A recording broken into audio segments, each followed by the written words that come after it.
نبی صلی اللہ علیہ وسلم کی عمومی عادت دن میں 1 مرتبہ کھانا کھانا تھا، جس کا کوئی خاص وقت مقرر نہ تھا، جب کچھ میسر آتا تو کھاتے. ہماری طرح کوئی بہت سارے اوقات مقرر نہیں تھے کہ یہ کھانا ہے پھر یہ کھانا ہے پھر یہ ہم انسانوں نے خود اپنے لیے مقرر کر لیا نا. بھوک ہو یا نہ ہو ہم نے کھانا ضرور ہے، کیونکہ وقت ہے کھانے کا. آپ صلی اللہ علیہ وسلم ضرورت کے مطابق بھوک کے ساتھ کھاتے تھے. صبح گھر والوں سے پوچھتے کہ کچھ کھانے کے لیے ہے، نہ ہوتا تو کیا فرماتے؟ میں روزے سے ہوں، آج روزہ رکھ لیتا ہوں. یہ ناشتہ ہے. کبھی روزے سے ہوتے اور کچھ مہیا ہو جاتا تو روزہ کھول بھی لیتے تھے. نفلی روزہ کھولا جا سکتا ہے ضرورتاً. یہ تھی آپ کی روٹین. لیکن مختلف روایات میں کچھ چیزوں کے استعمال کرنے کا ذکر ملتا ہے. مثلا مدرجہ ذیل چیزیں صبح کے ناشتے میں آپ نے استعمال کی، جس سے حیث، ہے یہ سین، ہا یا سین، حیثن، پنیر اور گھی کا بنا ہوا حلوہ، ترمذی کی روایت ہے. قرصہ اور خل، روٹی اور سرکہ.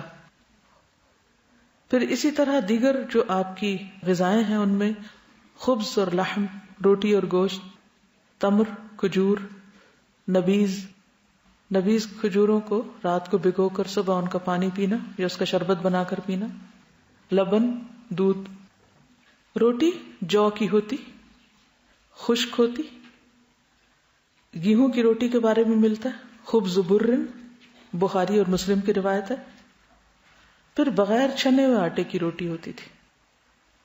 تنوری روٹی کا بھی ملتا ہے. پھر سرید، گوشت میں بکری کی بھنی ہوئی پسلی، بکری کا شانہ. یہ ایک دن کا کھانا نہیں ہے، کہیں یہ سمجھے کہ آپ ایک دن کا مینیو تھا. یعنی آپ نے جو کچھ زندگی بھر کھایا ان چیزوں کا جو ذکر ملتا ہے ان سب کی ایک لسٹ ہے. بکری کا شانہ اور بازو، پائے، پشت کا گوشت، مرغی کا گوشت، خشک گوشت، امبر مچھلی، گورخر، حمارن وحشین، ارنب، خرگوش.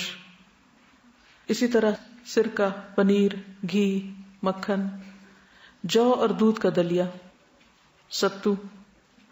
پھل اور سبزیوں میں کھجور کا خوشہ، کھجور کی لٹکی ہوئی شاخ، اس میں سے یعنی کھجوریں توڑ کے کھائیں.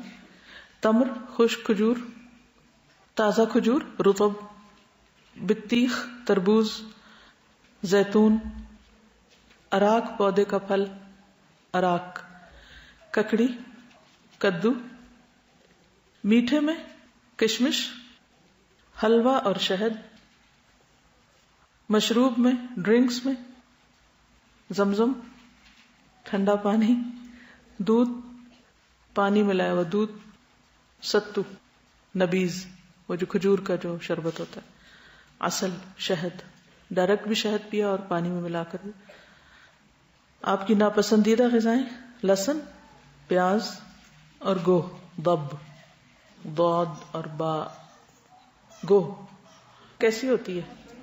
بڑی سی چھپکلی، یہ ناپسندیدہ تھی آپ کی. ٹھیک ہے.